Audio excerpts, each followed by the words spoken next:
बोलो जगज्जननी पीताम्बरा माई की जय। जय माई की। हम आपके जीवन में जो भी सुख दुख का साथ बनता है, इसमें 9 ग्रह, 12 राशि और 27 नक्षत्र, इनका पूरा सौर मंडल में एक समय गति के हिसाब से हम आपके जीवन पर प्रभाव रहता है। कभी कभी हम आप चिंतित हो जाते हैं जब कभी नए वर्ष में हम आप पंचांग वगैरह में अपनी राशि पढ़ लेते हैं, क्योंकि हर घरों में आजकल कैलेंडर आते हैं, उसमें राशि फल लिखा रहता है।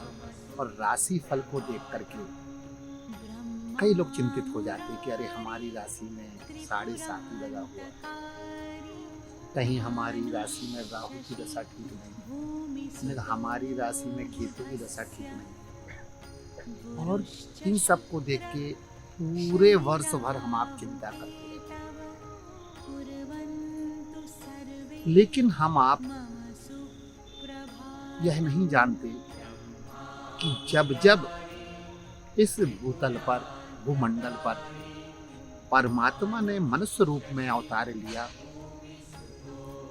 तो प्रभु ने जो अपना प्रतिद्वंदी बनाया वह अपनी राशि का ही बनाया। जब प्रभु राम रूप में आए, भगवान की तुला राशि थी, तो भगवान ने अपना प्रतिद्वंदी रावण जो था वह भी अपनी राशि का ही बनाया। रावण भी उसी राशि का था। राशि अक्षर पहला प्रभु का रहा था और राशि अक्षर रावण का भी पहला रहा था। जब प्रभु कृष्ण रूप में आए तो कंस भी उसी राशि का था।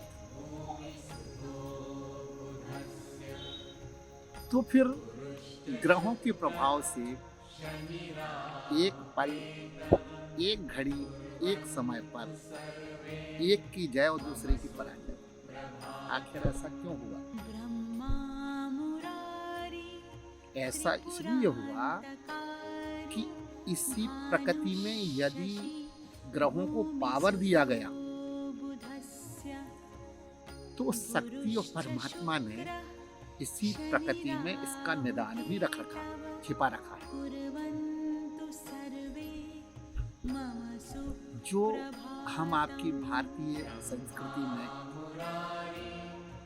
जो भी ऋतु फल इष्ट को चढ़ाने की प्रथा है, रीति है, विधा है, इसमें गूढ़ रहस्य है। क्योंकि ये हम नहीं कहते, ये प्रमाणित बात है, शास्त्रों में है, प्रभु की लीलाओं में है। जब हनुमान जी महाराज जानकी जी का पता लगाने लंका पहुंचे, अशोक वाटिका पहुंचे, और वहां उन्होंने वह भेद पा लिया कि सारे ग्रह इसके अनुकूल हैं। जो हमारा प्रभु का प्रतिद्वंदी है, सारे ग्रह इसकी पकड़ में है,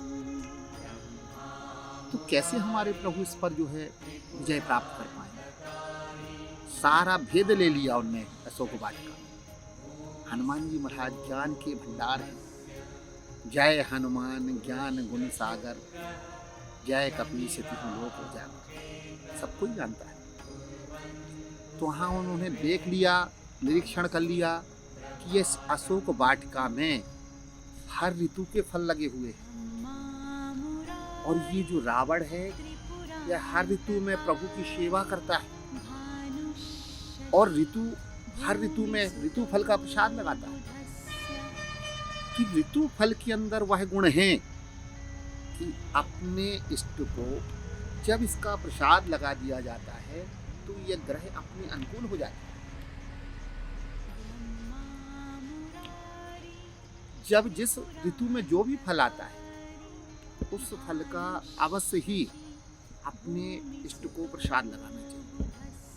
जैसे ही ऋतु फल पर अपनी दृष्टि पड़े सबसे पहले लेना चाहिए 1.25 किलो और उनको साफ कर करके गंगा जल छिड़क के तुलसी दल रख के लड्डू गोपाल भगवान जो अपने घर में विराजमान है सबसे पहले उनको प्रसाद लगाना चाहिए, क्योंकि वो अपने घर में विराजमान है, अबोध रूप में है। वह परमात्मा जिसके उससे प्रलय हो जाए, जरा से इशारे में प्रलय हो जाए, ऐसा शक्तिशाली प्रभु हमारे घर में अबोध रूप में बैठे हैं। एक हाथ में लड्डू लिए हैं, एक हाथ से पृथ्वी को टेके हैं, ऐसा स्वरूप है प्रभु का। तो उनको सबसे पहले प्रसाद लगाना चाहिए। और 1 किलो का वितरण परमार्थ यानी जिसमें कोई स्वार्थ नहीं, दूसरों को वितरण करना चाहिए, घर के बाहर वितरण करना चाहिए। और उससे से जो 250 ग्राम प्रसाद बचे वह अपने घर के अंदर वितरण करना चाहिए, अपने सारे सदस्यों को वितरण करना चाहिए। तो इससे क्या होता है, जब जामुन के सीजन में जामुन का प्रसाद लगाएंगे तो जामुन चूंकि परमात्मा ने इसका कलर नीला और काला बनाया, तो इससे 3 ग्रह अनुकूल हो जाते हैं। कौन कौन से ग्रह शांत होकर अनुकूल होते हैं? राहु, केतु और शनि, क्योंकि इनका काला और नीला दान बनाया है प्रभु। फिर आम के सीजन में जब आम का प्रसाद लगाते हैं तो इससे गुरु ग्रह अपने अनुकूल हो जाते हैं, क्योंकि उसका पीला दान है। फिर अमरूद के सीजन में जब अमरूद आता है, अमरूद का प्रसाद लगाइए, इससे क्या होगा, बुध ग्रह अपने अनुकूल हो जाएगा। फिर अनार और सेब, जब पका हुआ अनार और पके हुए सेब का अपन प्रसाद लगाते हैं प्रभु को तो वो लाल कलर का होता है। इससे सूर्य और मंगल 2 ग्रह अपने अनुकूल हो जाएंगे। केले के सीजन में केले का प्रसाद लगाएंगे, कदली फल का प्रसाद लगाएंगे तो इसका कलर सफेद है अंदर से। ये चंद्रमा और शुक्र को अपने अनुकूल बनाते हैं। ऐसी 9 ग्रह जो है अपने अनुकूल हो जाते हैं ऋतु फल का प्रसाद लगाने से। तो जो कहा जाता है कि अपनी भारतीय संस्कृति में गूढ़ रहस्य है, सुखमय जीवन में सफलता के सूत्र छिपे हैं। यही इसका कारण है कि एक समय पर वहाँ हनुमान जी महाराज ने अशोक वाटिका उजाड़ दी, यहाँ भगवान ने रामेश्वर स्थापना की। जब अजय मुहूर्त था उस समय जब रामेश्वर स्थापना हुई तो भगवान ने यहाँ प्रसाद लगाया, और उस समय रावण ने भी तो वहाँ भगवान की सेवा की होगी, शिव जी की सेवा की होगी, क्योंकि उस दिन वंचित तो रहा ना होगा सेवा से। लेकिन वहाँ जो उसके महलों में सुविधाएं थी, 56 प्रकार के भोजन की तमाम जो है भोज्य पदार्थ की, वहाँ भोजन बना होगा और उसका प्रसाद लगा होगा। लेकिन वह निश्चित ही ऋतु फल से वंचित हो गया होगा, क्योंकि वहाँ अशोक वाटिका तो प्रभु ने उजाड़ ही दी थी, पेड़ ही उखाड़ के फेंक दिए थे। तो कहाँ से ऋतु फल मिलेगा? क्योंकि अहंकारी था तो कहीं से मंगा तो सकता नहीं है, क्योंकि अहंकार एक ऐसा होता है जो किसी के आगे याचक नहीं बनता। फिर यहाँ राम जी ने जो सेवा की प्रभु की, वहाँ यह सब व्यंजन बनाने की जो है सुविधाएं नहीं थी, तो वहाँ तो ऋतु फल ही आया, ऋतु फल का प्रसाद लगा। तो यहाँ प्रभु ने ऋतु फल से सेवा कर ली और वहाँ उससे वह वंचित हो गए, जिसके कारण से एक पल एक घड़ी पर एक राशि के होने पर एक की जय हो गई, दूसरे की पराजय हो गई। यही भेद हैं, यही गूढ़ रहस्य हैं जो चिंतन पर ये सब प्राप्त होते हैं। कहा जाता है भारतीय संस्कृति में गूढ़ रहस्य जीवन सफलता के सूत्र हैं, इसलिए चिंतन करना चाहिए, अपने भारतीय संस्कृति पर चलना चाहिए और भारतीय संस्कृति को पकड़ के चलना चाहिए। जय माई की, बोलो जगत जननी पीताम्बरा माई की।